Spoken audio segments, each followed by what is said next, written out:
Took a 2-0 series lead in the NBA Finals last night by beating the Cleveland Cavaliers again. You know, at the end of the first half, LeBron was on fire, man. I thought the Cavs were going to tie this bad boy up. Yeah, but so was Kevin Durant. Yeah, he absolutely was. Join us now to break it all down. It's Josh Luber. He's the CEO of StockX, a stock market of things. Can I, by the way, make a mention? I met Josh in person last week when he came to the Flatiron. That desk that he is sitting on, he told me, used to be the old Sports Center anchor desk that Keith Olbermann, Dan Patrick, all the legends sat at that desk right there. Josh, is that true?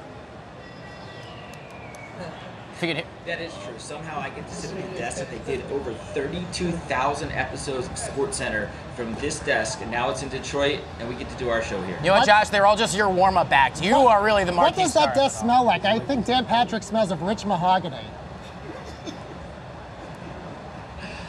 We cleaned it. It's good. It's got no smell whatsoever. Okay, well, let's go to the good stuff that we're also talking about. I mentioned Kevin Durant had an amazing game last night. Big performance. He led all scorers with 33 points last night. So how is this playing out in the sneaker market right now? As a Cavs fan, I can't believe I have to come in and talk about Kevin Durant today. But outside of the game itself and outside of the game itself, what Nike has been doing with Kevin Durant during the finals has been pretty innovative. So during game 1 of the NBA Finals, they released a new version of Kevin Durant's shoe. It's called the KD10. It's actually this shoe right here. It was in a different color than this, right? And what they did was they only sold it on the Nike Sneakers app while Kevin Durant was in the game during game 1. And the shoe came with a special pin set, and it was a rare shoe, but it was only available while he was in the game. If he subbed out, the sales went off, and they sold out of the shoe before halftime. So it was a pretty cool promotion. Okay, that's awesome. So is that right now the hottest sneaker when we're talking about this, all the exciting stuff in the sneaker world that's going on right now? Is that the kind of most talked about storyline right now? Is the unique way that Nike looked to get this shoe out there? Not so much, right? For the day that they did that, it was certainly the top storyline. But very quickly, the sneaker world reverts back to what's hottest right now, which is Yeezy, which is Kanye West's shoe with adidas.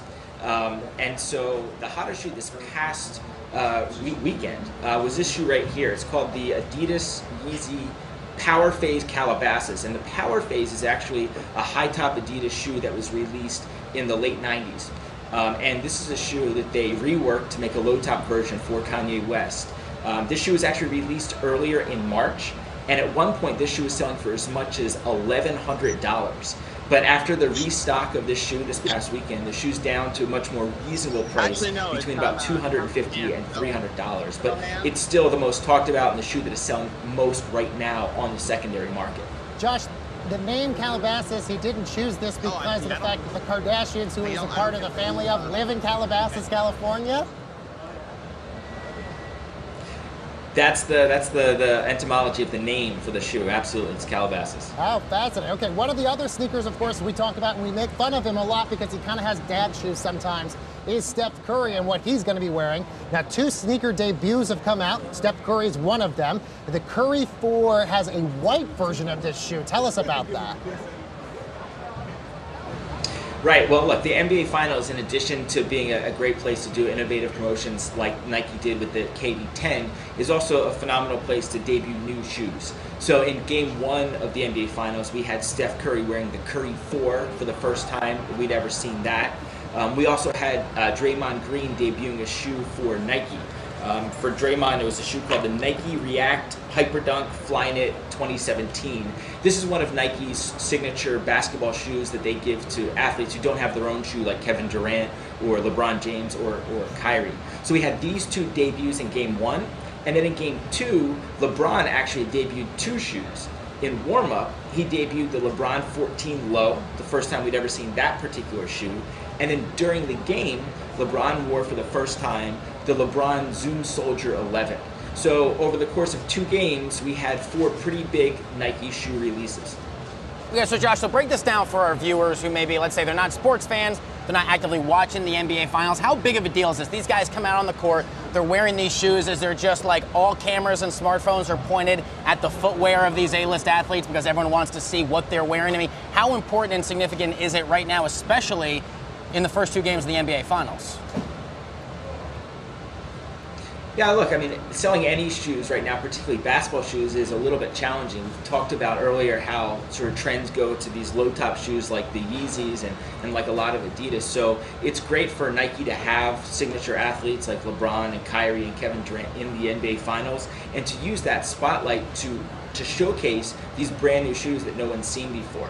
And some of them, like the Curry 4, look like a pretty big improvement over previous Currys. And the LeBron Zoom Soldier 11 is the improvement over the shoe that he wore in last year's finals, the Zoom Soldier 10.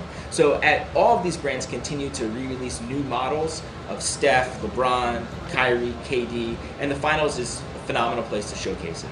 Okay, if let's just say hypothetically, Golden State goes a perfect, undefeated in the playoffs. Cleveland gets completely dismantled. Does that ruin the value of, let's say, LeBron's shoe market? No, it just ruins my day. Right, of course. That's why I brought it up, because I know you love that. Market.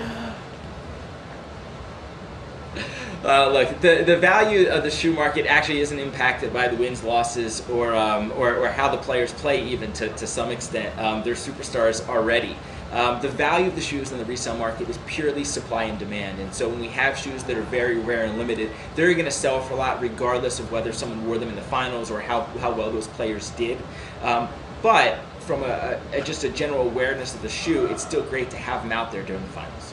Well, totally agree. There we go. All right, well, Game 3 tips off Wednesday night at 9 o'clock on ABC. Josh, for your sake, let's hope the Cavs can pull it to within one. Josh And Luber, LeBron's shoe CEO of StockX. It's very good to have you here, Josh. Thank you. All right, guys.